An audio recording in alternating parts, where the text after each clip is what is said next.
once again, encouraging y'all and keeping y'all to well things. Gotta keep them well. Nah, it don't never stop. Why do I do this? The Most High told me to do this. To wake up His people. It's the true love. To cry aloud. Spare not. Lift up thy voice like a trumpet. And show my people their transgressions. To wake y'all up. Even though none of us perfect yet. So in our struggle, gotta hold on. Shalom, brothers and sisters. It's your brother again, Jacob. Just want to continue to bring you this truth out and also explain to you why we know that the so-called blacks, Hispanics, and Native Americans of Negroid and Indian descent are the children of Israel, that we are the descendants of the biblical Israelites. And I'm going to bring out some scriptures, and I'm going to bring out some history to prove the point. Just a brief understanding, but there will be a bigger series later. Most High has laid this on my heart to do. This wasn't even planned today, but I'm going to do it because Most High told me to do it. We're going to start with Jeremiah 17 and verse 4, and it says, Thou even thyself shalt discontinue from thy heritage that I gave thee, and I will cause thee to serve thine enemies in the land which thou knowest not. For ye have kindled a fire in my anger, which shall burn forever. So this is a time when Jeremiah and the Israelites were going through captivities. Even then, that the Most High spoke to Jeremiah and said the reason why He's punishing the Israelites. And Most High was very upset with His people that He said that the Israelites had kindled a fire in His anger, which shall burn forever, meaning destruction, that the Israelites will be punished for what they did. Though in times, if you know in the history, the Israelites were in many captivities because they kept doing that which is not in the commandments of God. They kept breaking the laws of God. But as you also know, when they were in these captivities, when they came back to their God in those captivities and stopped worshiping the idols and things of that nature, then God brought them out of those captivities and punished those nations that had them in that captivity. So I want to point out some things to you.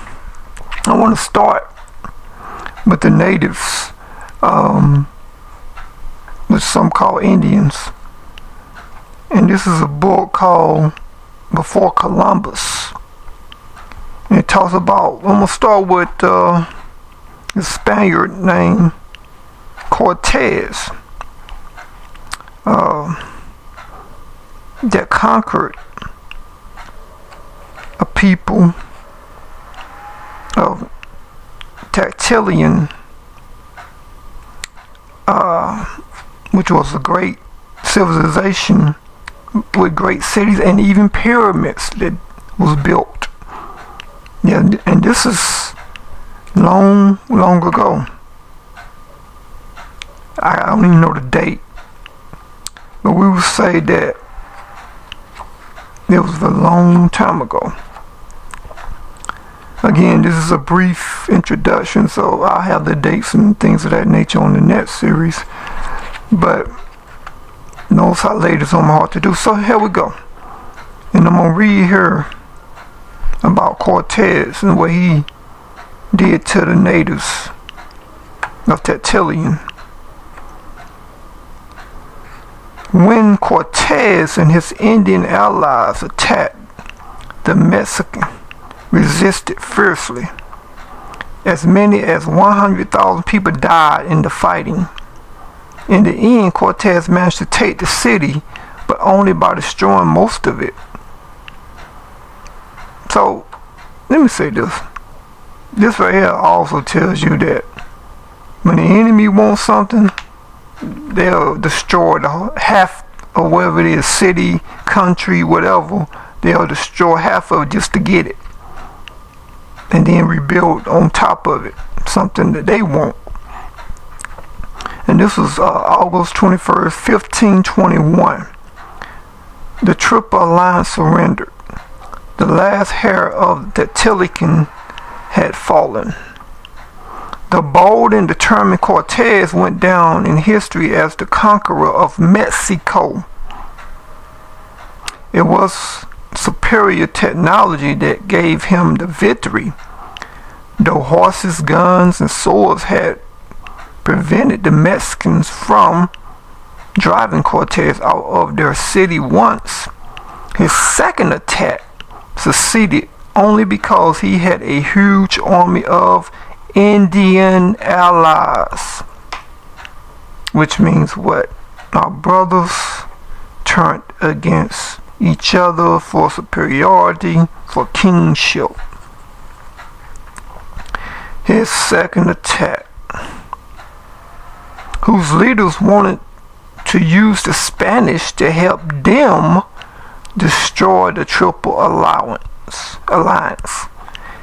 Even this enormous force might not have been enough to overcome the Tactilians if something else had happened while he was supervising the building of his ships on the shores of Lake Texaco.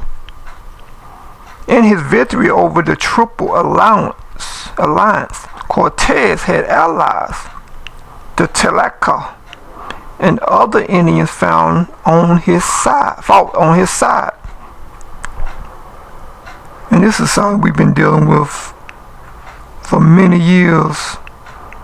Rulership. We've always, in the black and Hispanic communities, always tried to outdo each other.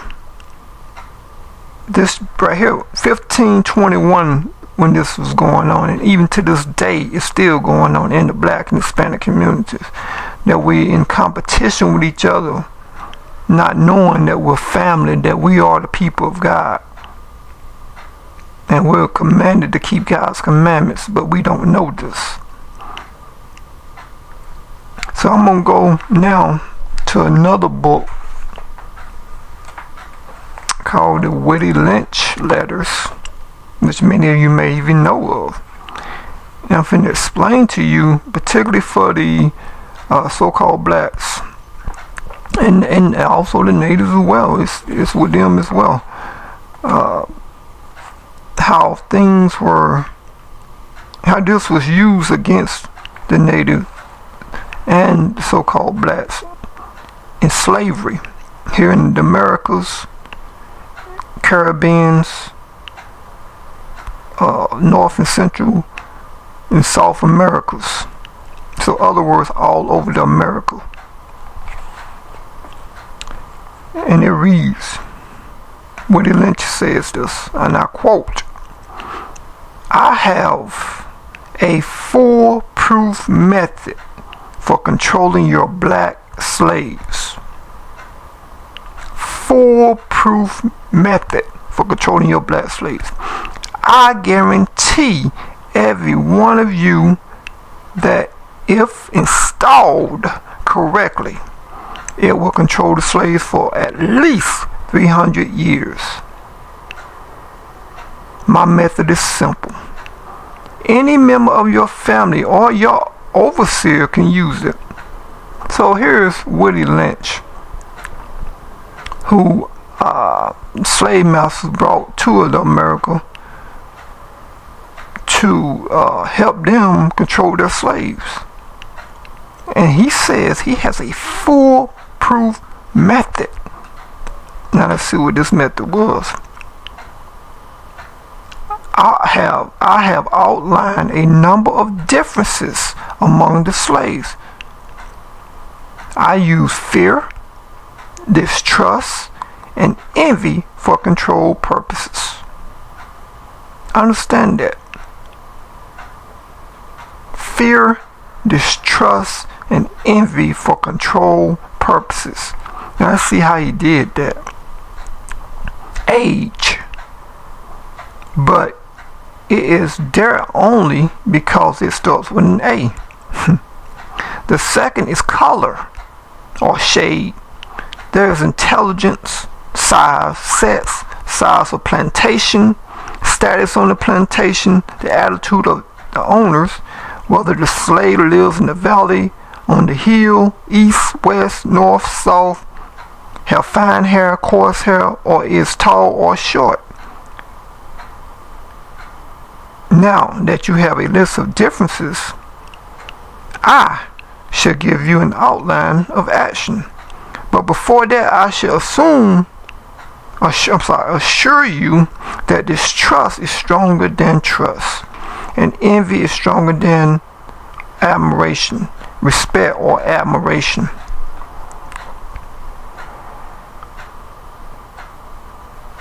Now, I'm going to break down some of these differences that they used against us that even to this day we still have problems with. But we learned this in captivity and slavery. You must pitch the old black male versus the young black, and the younger black male against the older black male. You must use the dark-skinned slaves versus the light-skinned slaves, and the light-skinned slaves, versus the dark-skinned slaves. You must use the female versus the male, and the male versus the female. You must also have your white servants and overseers distrust all blacks. So we learned this in slavery, people, brothers, sisters. Willie Lynch created this method, a foolproof method that he even knew would last at least 300 years. But looking at these times now and these curses, he outdid himself.